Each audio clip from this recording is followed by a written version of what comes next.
Je disais que le phénomène du terrorisme soulève des questions importantes en droit international aujourd'hui. La plus importante, la première peut-être étant celle de sa définition.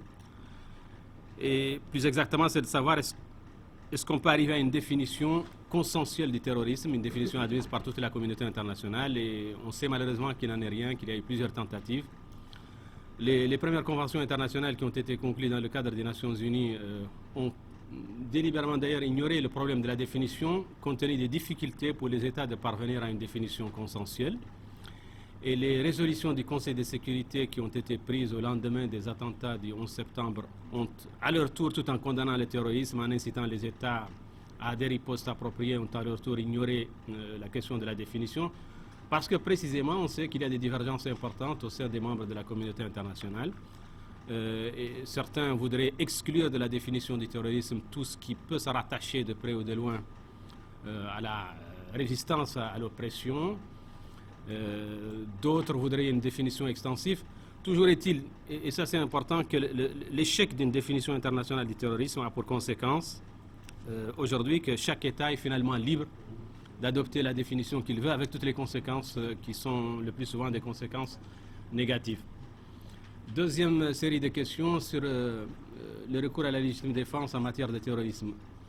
Le droit international classique interdit la légitime défense préventive. Or, certains États, ces dernières années, ont essayé de montrer que l'ampleur du phénomène terroriste voudrait que, pour que la lutte soit efficace, il faut donc étendre la définition de la légitime défense et admettre la légitime défense préventive. Le débat est encore ouvert, mais il n'y a pas encore de pratique généralisée en ce sens-là. Donc il n'y a pas encore une nouvelle coutume qui tendrait à faire admettre la légitime défense préventive. Deuxième série de questions.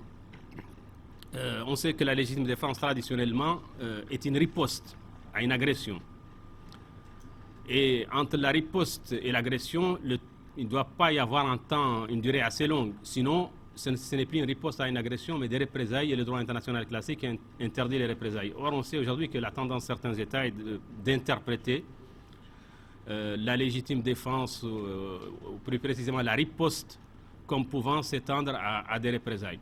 Il y a d'autres questions qui vont probablement être soulevées par les collègues, et notamment le respect du droit international humanitaire dans la lutte contre le terrorisme et du droit international des droits de l'homme, parce que là, ce sont des règles impératives.